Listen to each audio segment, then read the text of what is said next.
Bonjour, bonjour, Meadei Hama. Je vous retrouve encore aujourd'hui pour une nouvelle vidéo.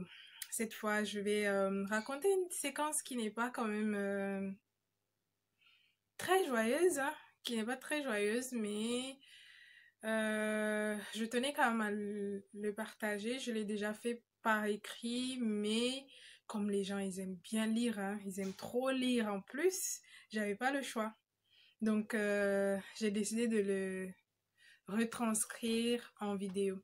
Donc, de temps en temps, je vais regarder sur mon ordinateur pour ne pas perdre le fil des idées parce que je peux passer 1 heure à parler hein, sans voir le temps passer. Du coup, comme je l'ai dit, j'étais la fille aimée de mon père. Donc, j'étais très proche de mon père comparé à ma mère. Pardon, il y a un petit insecte là qui fait que se balader devant moi. Donc, j'étais la fille aimée de mon père. Donc, on était vraiment très proches.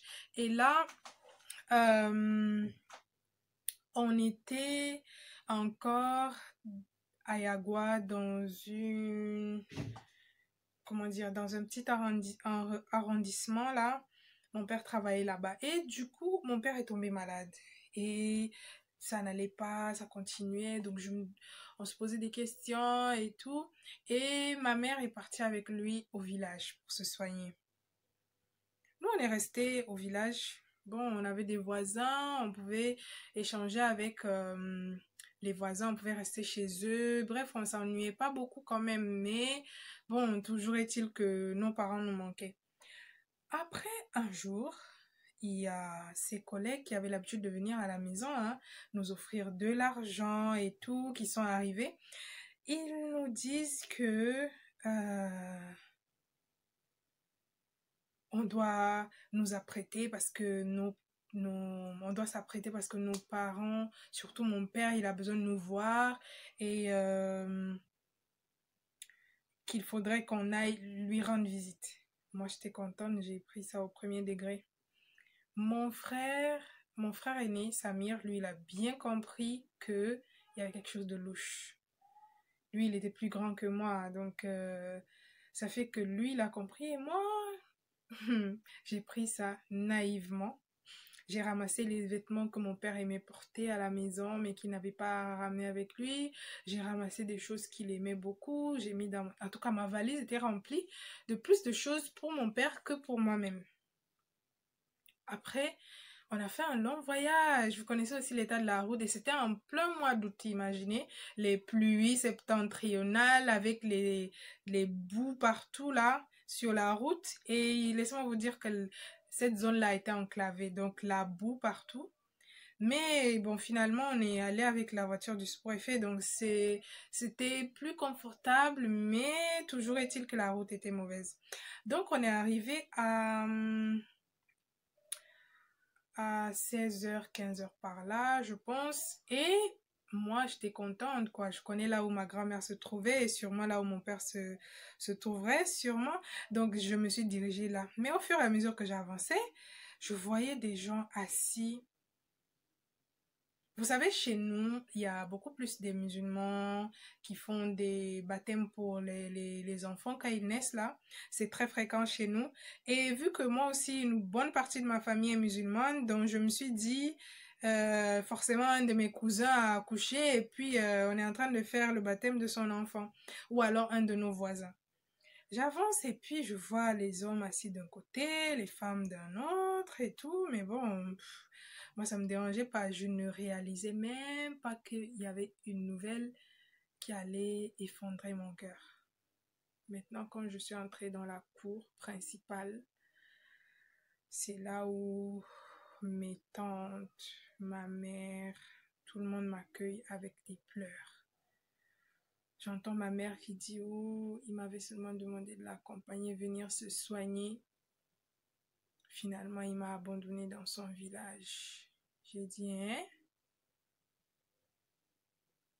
Ok. De quoi parle le texte? J'étais en mode, oulala. Ok.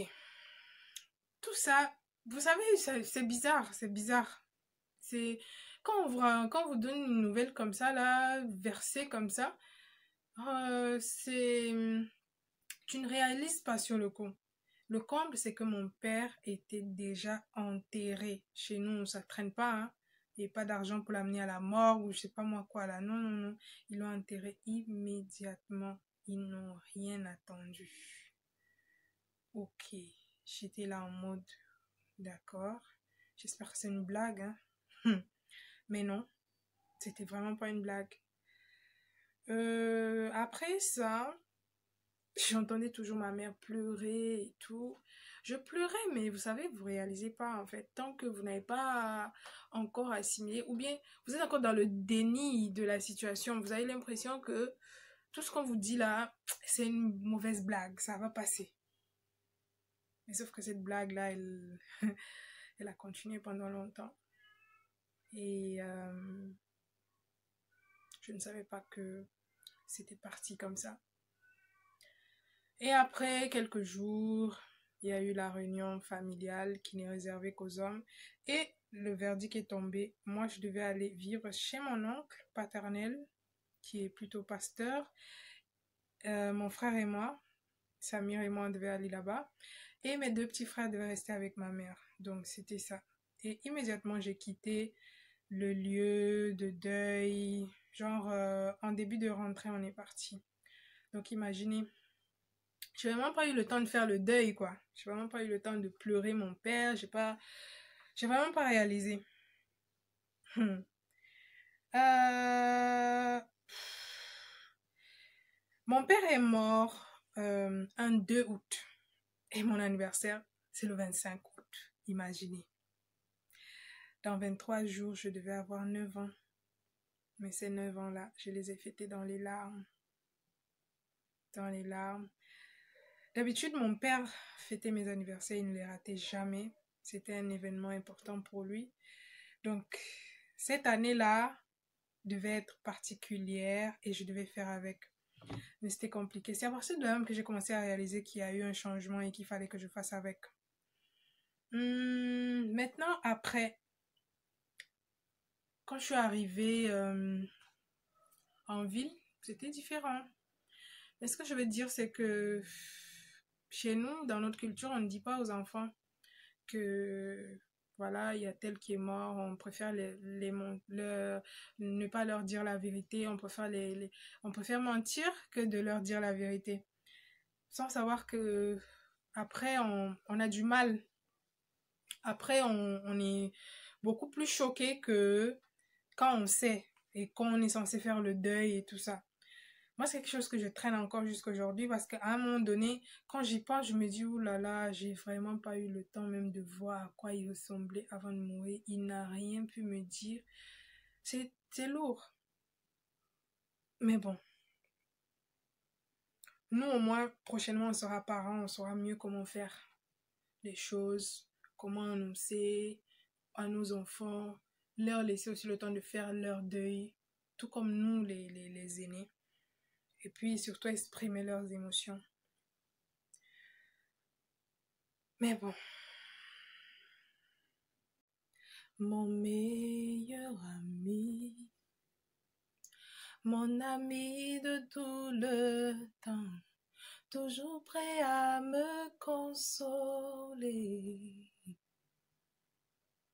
Yahweh, mon meilleur ami, moninga nanga ya motema, akotisanga na famia bozambe. Nabetelo lisolo ya camarade nangai, azalaka lisusu camarade te, akoma na ye famille nangai. Il est mon meilleur ami. Quand la dépression a frappé à ma porte, Yahweh, impossible d'en parler. Personne ne pouvait me comprendre. Soki otemoninga nangae. Quand le diable avait frappé à ma porte, Yahweh, impossible d'expliquer. Personne ne pouvait me comprendre. Soki otemoninga nangae. Quand l'ange de la mort a frappé à ma porte, Yahweh, impossible d'expliquer. Personne ne pouvait me consoler. Soki otemoninga nangae. Je ne sais pas qui tu as perdu, qui t'est cher. Je ne sais pas qu'est-ce qui te manque encore à combler. Mais ce que je veux dire, c'est que nous sommes des enfants de Dieu parce que c'est lui qui nous a créés. Chacun d'entre nous, c'est lui qui nous a créés. Il sait, il connaît nos peines, il connaît nos difficultés. Ce sont des vides que nous sommes appelés à vivre avec. Je sais que mon père ne reviendra pas. Je sais que peut-être ta mère ne reviendra pas. Ton père, toi aussi, ne reviendra pas. Ta tante que tu as tant aimé ne reviendra pas. Ton frère que tu as tant aimé ne reviendra pas. Ta soeur que tu as tant aimé ne reviendra pas. Mais Dieu, il est là à tes côtés. Il comprend tes peines, tes douleurs. Et je veux dire, parfois on explique aux gens des choses, on s'ouvre aux gens, on leur dit nos peines, mais ces personnes ne peuvent pas aussi nous comprendre de long en large parce que leur compréhension est limitée. Ils n'ont pas vécu les choses que nous on a vécues, ils n'ont pas vécu les choses dans les mêmes circonstances que nous, ou alors